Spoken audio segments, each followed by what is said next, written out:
Hello and welcome to our 14th COVID-19 market update with Thomas Caldwell. Today is October 15th, 2020. It's been about 30 weeks and counting since we started self-isolating and social distancing. Tom, everyone is talking about inflation, so let's talk about inflation. All right, there are two components to inflation. There's the cost of living inflation. That's the one we see. That's the one that the central banks focus on. That's the one that governments release statistics. And the target is around 2%. It really doesn't mean a lot, and it's actually not a good measure of the cost of living.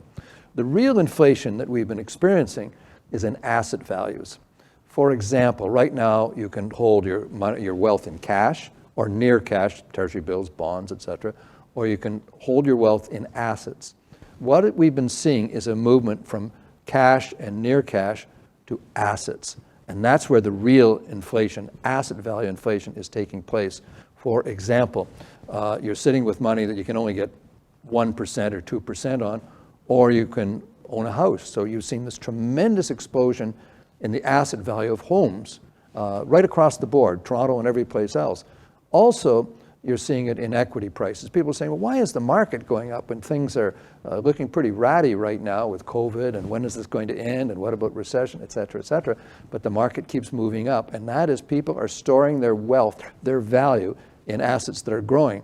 So in actual fact, the cost of living inflation hasn't changed very much, but what has changed is what it can buy in terms of real assets. If you've been sitting in cash or near cash for quite a period of time, you're falling behind in terms of the values of houses and indeed equities, et cetera, moving up. So I think that's something that people really don't see, and it's not measured, and very little is talked about.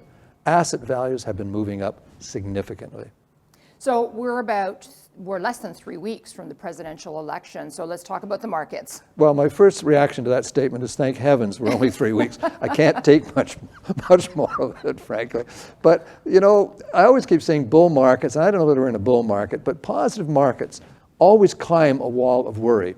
And there's lots of things to be worried about. I mean, for example, in the election, each party will tell you that if the other is elected, the world will end, and there'll be terrible, terrible outcomes. I think the market is looking beyond that. It's looking beyond even COVID. It's looking to vaccines. It's looking to cures, et cetera, treatments. And we are making significant progress in that regard. So the market's looking beyond that to a recovery in the economy. In terms of the election, I don't know that it matters a great deal who gets in. Now, I'm agnostic when it comes to, I only look at US elections insofar as they impact Canada. But my bias is, in terms of looking at things, I think the market is kind of taking a long shot bet that Trump might win again, because at least he's a known commodity.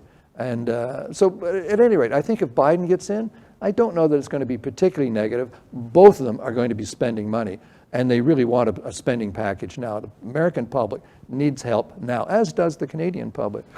So the longer that's delayed, I think that makes the Democrats look a little bit worse, because Pelosi, chairman of the Democrats in Congress, in the House of Representatives, she has been quite intransigent. The administration's gone from $1 billion, $1.2 billion to 1.8. They've stayed at a trillion, and she stayed at 2.2 trillion. And there's got to be compromise to get money out and help people. So I don't think that's working for them. But it'll be quite interesting to see. But the rhetoric is quite tedious. But markets are moving in spite of all that, because it's looking beyond. Thank you so much for your time, Tom. Thank you. And thank you all for watching. Stay safe and healthy. Bye for now.